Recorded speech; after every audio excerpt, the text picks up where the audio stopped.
Hey everybody, it's Lone Wolf. Welcome back to my Cryptids of America series, where we discuss the 50 most interesting cryptids in the 50 American states. Tonight, it's all about the Southeast, as we'll be going over the cryptids of North Carolina, South Carolina, Georgia, Florida, and Alabama. For those of you who haven't seen any of the previous episodes, there will be a link in the description for the Cryptids of America playlist. With all that being said, let's get to tonight's creatures.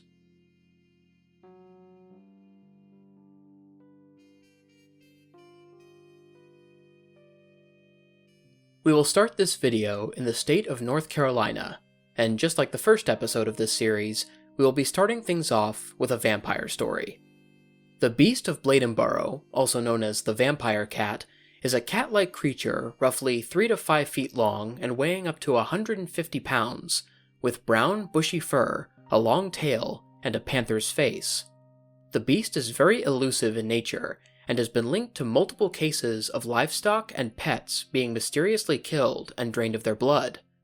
The creature is mostly known for a series of events that took place in the winter of 1953 and 1954 in the little town of Bladenboro, North Carolina. The string of events began on December 19, 1953, when a local woman saw a strange cat-like creature creeping away from her neighbor's house. 2 days later, on New Year's Eve, a farmer named Woody Storm discovered 2 of his dogs dead, their bodies crushed and completely empty of blood. As the new year progressed, more reports began surfacing of neighborhood dogs getting attacked and killed by a large, powerful creature that vaguely resembled a bear or a panther. Some locals also reported seeing glowing eyes in the woods at night, or hearing strange growling and screaming sounds coming from nearby swamps, with some saying they sounded like a baby crying or a woman screaming after getting stabbed. As time passed, the beast shifted its attention toward livestock as well, as another farmer reported a mysterious creature that had killed 3 of his hogs, some cows, and a goat. The animals bore injuries similar to those of the neighborhood dogs, with crushed jaws or skulls, strange punctures on the chest or neck, and of course, all the animal's blood was gone. As more and more attacks kept happening, Police Chief Roy Fors called in a team of professional hunters to track down the monster. Although Fors and the hunters never successfully captured the beast, they did find evidence of its presence, including strange footprints that were too large to be cat prints, yet too rounded to be dog prints.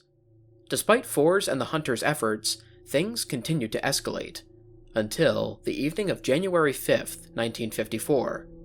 On that night, Mrs. C.E. Kinslaw heard the sound of dogs whimpering outside her house, followed by an ear-piercing scream. When she went outside to investigate, she saw a large, cat-like creature sprinting towards her. Kinslaw screamed, causing her husband to join her outside. The creature quickly ran back into the woods, seemingly deterred by Mr. Kinslaw's sudden presence. Being the first official instance of the creature going after a human, this incident sent the town into chaos. People stayed indoors as much as possible, and children were not allowed outside after dark. On top of that, over 600 hunters traveled to Bladenboro looking to kill the beast, with one group traveling from the University of North Carolina at Chapel Hill looking to mount the creature's head on their wall. Eventually, Bladenboro's mayor, Bob Fussell, decided that things were getting way out of hand and that he needed to put a stop to it.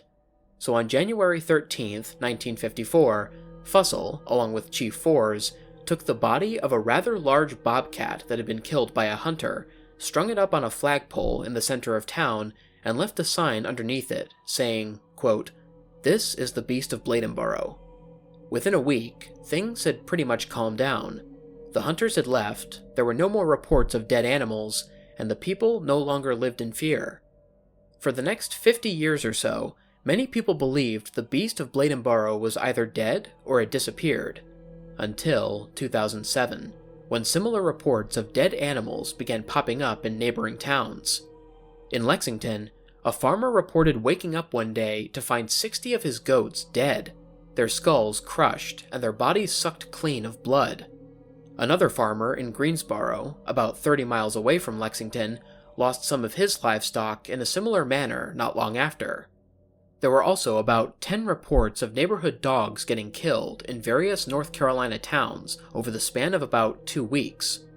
One individual in the town of Bolivia, Bill Robinson, buried his pit bull after it had been mysteriously killed, only to find its corpse in the exact same spot where it had been killed the next day. Another individual, Leon Williams, found his own pit bull dead 4 days later. The dog was covered in blood, and several of its body parts were missing. Reports of locals seeing strange footprints surfaced as well, these footprints measuring about 4.5 inches in diameter. Following the string of reports in 2007, the creature once again disappeared, and it hasn't been seen since. Even though the beast of Bladenboro hasn't been seen in quite some time, there is still a lot of discussion as to what the creature was, or whether it's still around. Most people believe the beast is dead, most likely the bobcat that was hung from the flagpole, while others believe the creature was another large cat that was hit by a car that same day, described as having a spotted coat like a leopard. Those who believe the creature is still alive continue to live in fear, expecting more strange sightings to occur at any time. Many theories have arisen to explain the creature's origins. Many people believe the creature was just a big cat, either a native animal like a bobcat, or something more exotic, possibly a lion or panther that escaped from a circus. Believers in the paranormal insist that the beast of Bladenboro is a supernatural figure. Some believe it to be a type of vampire, while others have linked it to Native American tales of spirit animals that protect the forests. In 2008, the History Channel TV show Monster Quest did an episode about the creature, and ultimately concluded that the creature was a cougar, but supernatural enthusiasts debunked this theory by pointing out that cougars have been dubbed extinct on the American East Coast, with the exception of Florida. Despite the disturbance the creature caused in the 50s, it has gained a great deal of popularity in recent years, especially after the episode Monster Quest released. The beast of Bladenboro has been talked about in various true mystery podcasts and paranormal documentaries, and has even inspired a few fictional short stories. Bladenboro celebrates the creature's story in its own way with the Bladenboro Beast Fest, a festival that takes place on the last weekend of October. Guests can enjoy live music, carnival games, and Beast of Bladenboro merchandise. Today, the beast has somewhat been turned into a folklore hero rather than a monster, as it symbolizes Bladenboro's small-town resilience, and its story continues to be one of the most well-known paranormal myths in Southern folklore.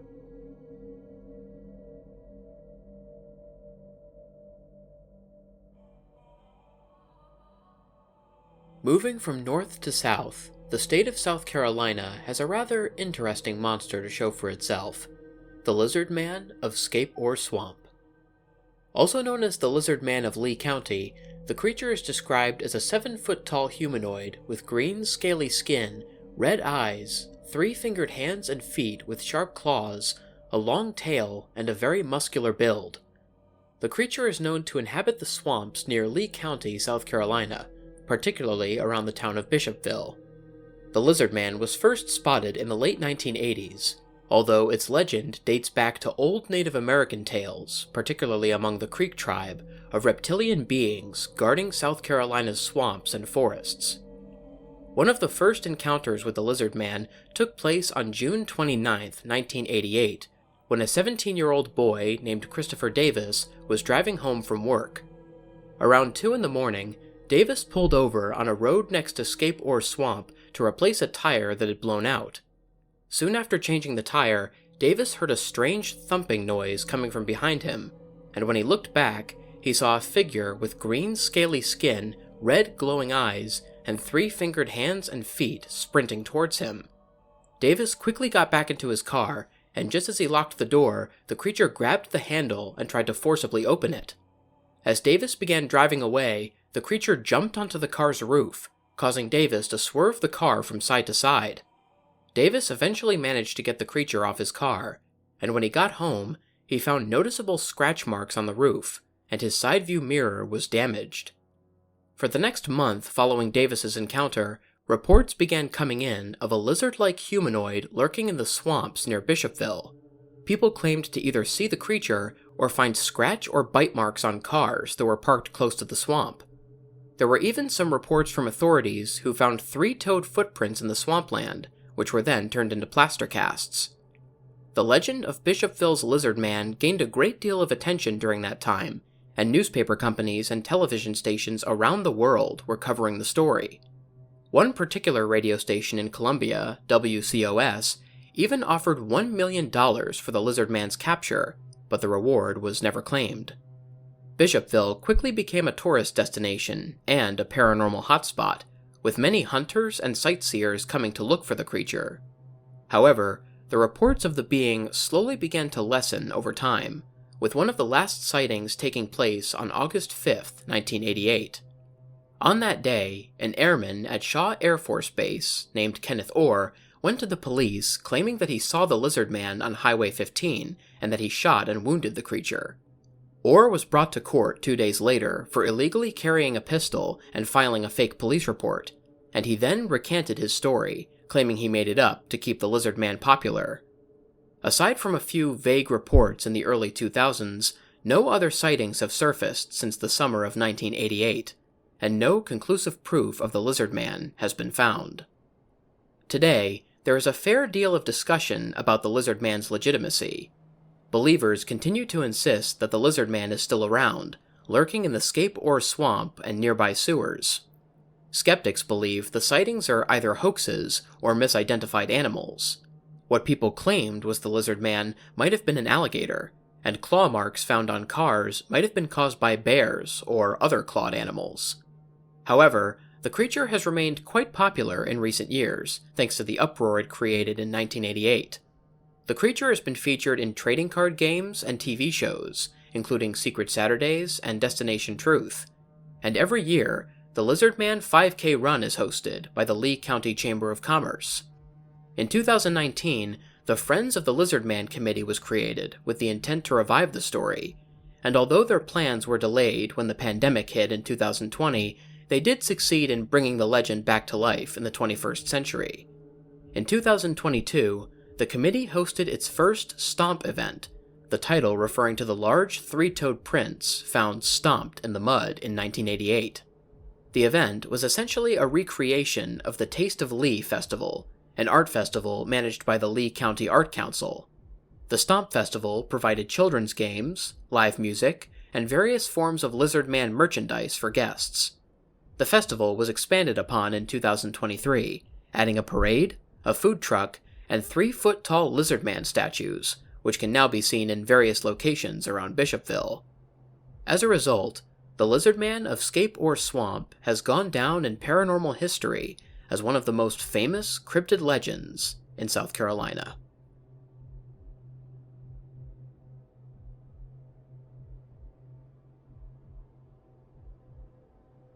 The legend of Altamaha-ha is a very popular paranormal tale in the state of Georgia. Altamaha-ha, also known as Alti, is a large serpentine creature roughly 20 to 30 feet in length, with dark gray or brown skin, a bony ridge along its back, a long neck, a small head shaped like a crocodile, and front flippers. Alti has mostly been spotted swimming around the Altamaha River, hence the creature's name, as well as the Altamaha Sound and coastal marshes near the city of Darien, Georgia. The creature has often been called Georgia's Loch Ness Monster, similar to New York's Champy and Maryland's Chessie, with some believers viewing it as a rediscovered Plesiosaurus, an extinct species of aquatic reptile from the age of the dinosaurs. Just like South Carolina's Lizard Man, the legend of Altamaha-ha first originated in Native American mythology, specifically the Creek tribe. The Altamaha River is one of the largest rivers in Georgia, stretching over 130 miles through the state, and many stories have been told among the Creek people of large creatures lurking in the river. When European settlers arrived in the 1700s, they too reported seeing strange forms in the river, including a snake-like creature with large flippers and a reptilian head. Sightings of this creature persisted into the 1800s, including an incident in 1830 when a schooner captain reported seeing it near the Altamaha River mouth off the coast of St. Simon's Island. The captain's story was corroborated by 5 other sailors aboard the boat, along with several other people on the island who saw the creature while planting crops. The The sighting was further confirmed when residents of the island saw the creature again in St. Simon's Sound that same year. Sightings of Alti spiked a bit in the late 1900s, starting with an encounter in 1969 when two brothers were fishing for catfish near Clark's Bluff. At one point, a fish caught on one of their hooks suddenly jerked free of the rod and disappeared into the river, taking the hook with it. At first, the brothers thought the animal was a sturgeon, until they saw the creature's huge serpentine body and horizontal tail near the water's surface. In the 1980s, two men were driving down I-95 near Cathead Creek when they saw a strange animal laying on the banks. The creature was partially out of the water due to the creek being at low tide, and it was thrashing around trying to get back in the water. The two men witnessed the creature getting itself back in the creek before driving away. In 1981, a former newspaper reporter named Larry saw the creature while out fishing with his friend. Larry claimed that as the creature swam past him, it left a wake in the water that was large enough to mimic that of a speedboat. Larry's encounter would later appear in multiple newspapers, encouraging other Georgia residents to come forward with encounters of their own. Many Georgia residents also claimed to see a large wake left by the creature, with some saying that the wake was so large, multiple fishing boats were bumped against each other by the force. The last recorded sighting of Alti took place in the year 2010, when a local managed to capture it on video while visiting Fort King George in Darien. Unfortunately, the video of the creature was taken from a distance, and was too far away to confirm any of the animal's physical details. There are many different theories explaining the presence of Altamaha-ha. Believers often turn toward the plesiosaur theory, as mentioned previously, while skeptics assume the creature is either a misidentified sea animal, possibly a sturgeon or an alligator, or a large piece of driftwood or garbage. Oftentimes, the creature is spotted in areas with murky water or overall poor visibility, and is only seen for a few moments at a time, factors that skeptics find a little too convenient. However, because these sightings occur in very public areas, where multiple witnesses can corroborate the encounters, most believe there is more to these sightings than just a person making something up or seeing things. Despite the debates over the creature's legitimacy, the legend of Altamaha-ha remains quite popular in Georgia. The creature's story serves as a source of local pride and tourism, as many people regularly visit the Altamaha River hoping to catch a glimpse of the creature. Darien in particular embraces the legend in the form of merchandise, artwork, and community events in Alti's honor. Additionally, the Darien Visitor Center boasts an Altamaha-ha statue out front, which welcomes hundreds of guests to the state of Georgia every day.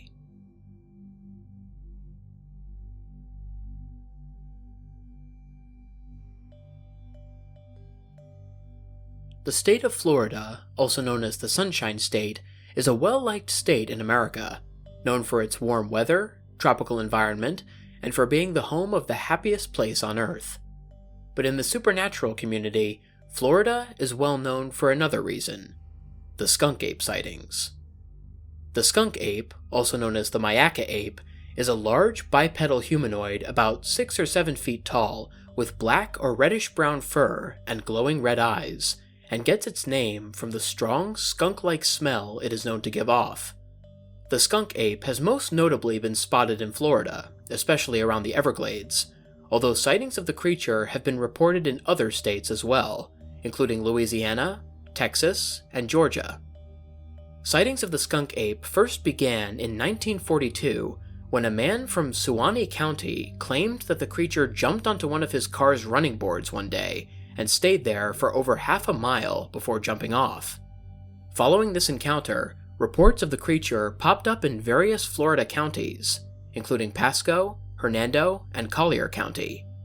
Some of the reports included a pair of hunters in 1957 who claimed the ape invaded their campsite in Big Cypress National Preserve, a group of foreign tourists who saw the creature while traveling through the town of Ochapi on a bus in 1997, and a naturalist who claimed to see a 7-foot-tall primate while in the Everglades, also in 1997.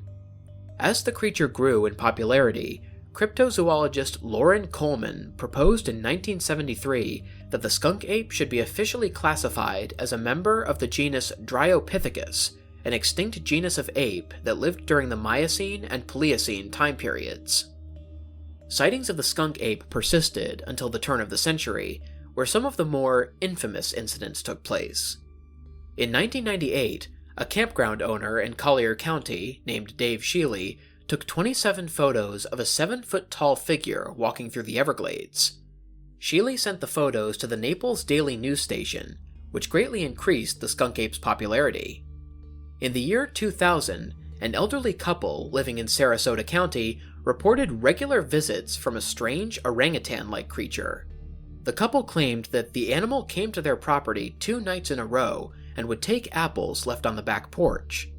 On the 3rd night, the creature came back to the home and stole some lemons before being confronted by the woman of the couple. When the woman went outside, she heard strange noises coming from a hedgerow at the back of her property and aimed a camera toward the hedges. She took 2 photos of the bushes, the camera's flash quickly illuminating the creature. The last encounter the couple had with the animal took place the following night, as it took a few more apples that were left on the back porch before retreating into the woods. The 2 photos that resulted from this series of events are now considered the most infamous photos that are associated with the skunk ape. One of the last known sightings of the skunk ape took place on October 28, 2013, when a video was uploaded to YouTube depicting a large humanoid creature covered in black hair pulling bark off a tree.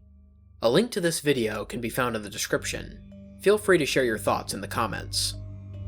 The various sightings and photos of the skunk ape have caused quite an uproar throughout America, especially among Bigfoot communities. Bigfoot enthusiasts remain adamant that the skunk ape is a type of Floridian Sasquatch, while skeptics believe it might be an escaped primate, or even a Florida black bear standing upright. Regardless of whether the creature is real or fiction, it still remains popular in Florida. Aside from being regularly talked about among Bigfoot enthusiasts, the skunk ape is often discussed in cryptid-themed podcasts and TV shows, including Monster Quest and Finding Bigfoot. Various forms of merchandise have also been created in the ape's image, including t-shirts and bumper stickers, and the creature is widely used as a symbol of Florida's culture and the wonder of the unknown wilderness. Even though the skunk ape hasn't been seen in the past few years, it continues to be a favorite supernatural topic among many, as well as one of the most well-known examples of Bigfoot phenomena in America.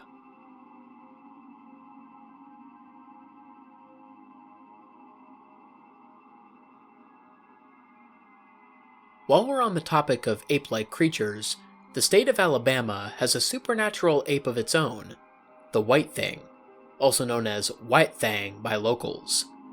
The White Thing is described as a large humanoid about 7 or 8 feet tall, with white or pale gray hair and glowing eyes. The creature is very fast, agile, and aggressive in nature, and has been seen lurking in forests or chasing vehicles. The being has mostly been seen in northern Alabama, although encounters have also been reported in other states surrounding the Appalachian Mountains, with some as far north as West Virginia. Sightings of the White Thing in Alabama date back to the early 1900s, when a woman reported seeing a large, white, furry figure emerge from the woods near Big Nance Creek in 1930. Since then, more and more locals in northern Alabama claim to see the creature, with some saying that it would wait in trees for people to pass by before jumping down and chasing them. Some people who encountered the creature also reported a repulsive smell that resembled a rotting carcass, or loud screams that sounded like a woman screaming or a baby crying. Descriptions of the creature greatly varied as well. While most accounts describe the beast as a Sasquatch with white hair, some reports describe it as an albino lion or bear. Some of the more bizarre descriptions include the creature having a kangaroo-like body and a cat-like head, or looking like a hairless, pale, skinny humanoid. This has led people to suspect the creature might be a Bigfoot, a Yeti, an alien, a ghost, or even an interdimensional being. Sightings of the White Thing persisted throughout the 1900s, with the Morgan, Jefferson, and Etowah counties becoming hotspots for the alleged encounters.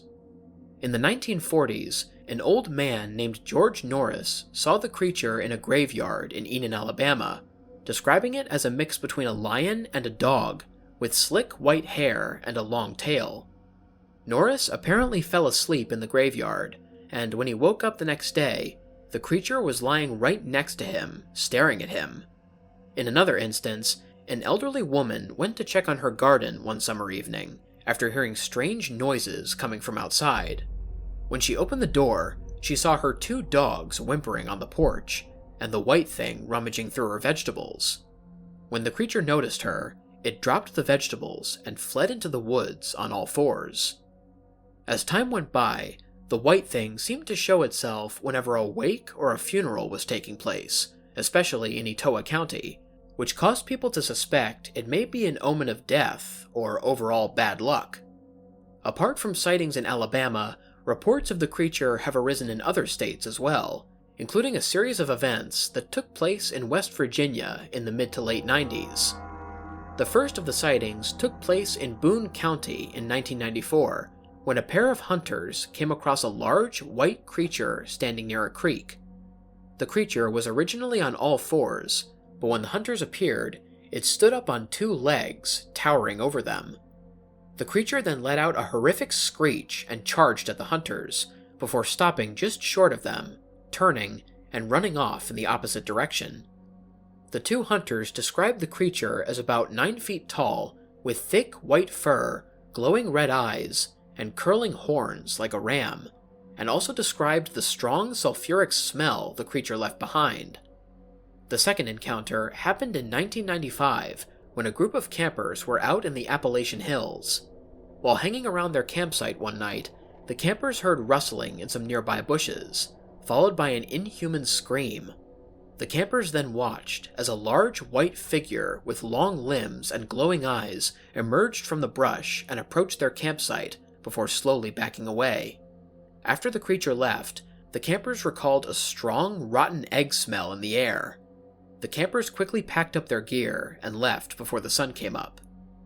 The final incident occurred in 1999 when a local man was driving on an isolated road close to the TNT area, an abandoned munitions depot located near Point Pleasant, West Virginia, that is often associated with Mothman sightings.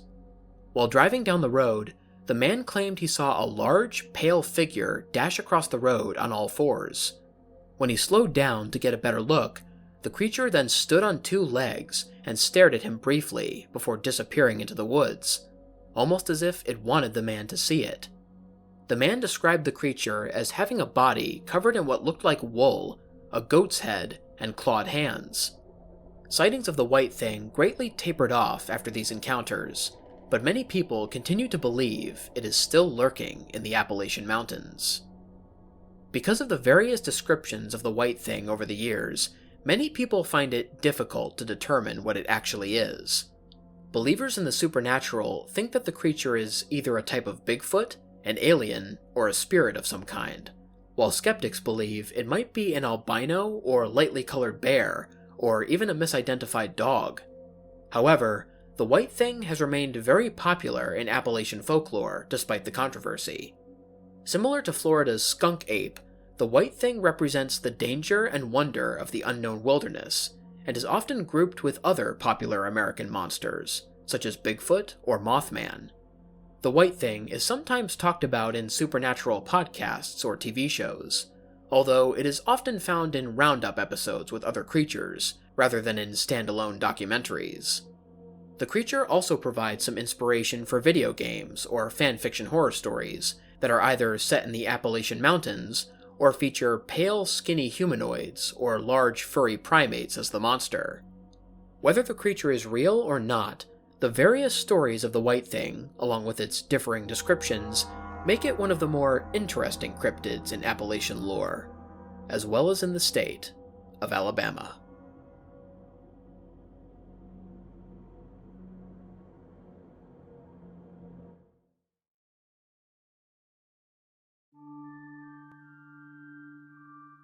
What's up everybody, Lone Wolf here. I hope you guys enjoyed listening to tonight's video.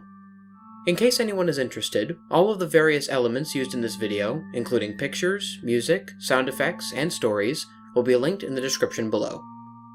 Anyways, if you guys enjoyed the video, please feel free to like, share, and subscribe if you haven't already. Also, click the bell for notifications so you don't miss a new video. If anybody has any personal stories or story recommendations for me, or any advice to help improve the channel, there will be links to all of my social media platforms in the description. I'm mostly active on Twitter and on Instagram, but I also have an email, a Discord server, and a TikTok account that you can message me on as well. Until next time, stay spooky. And remember, the hunt begins when the moon is full.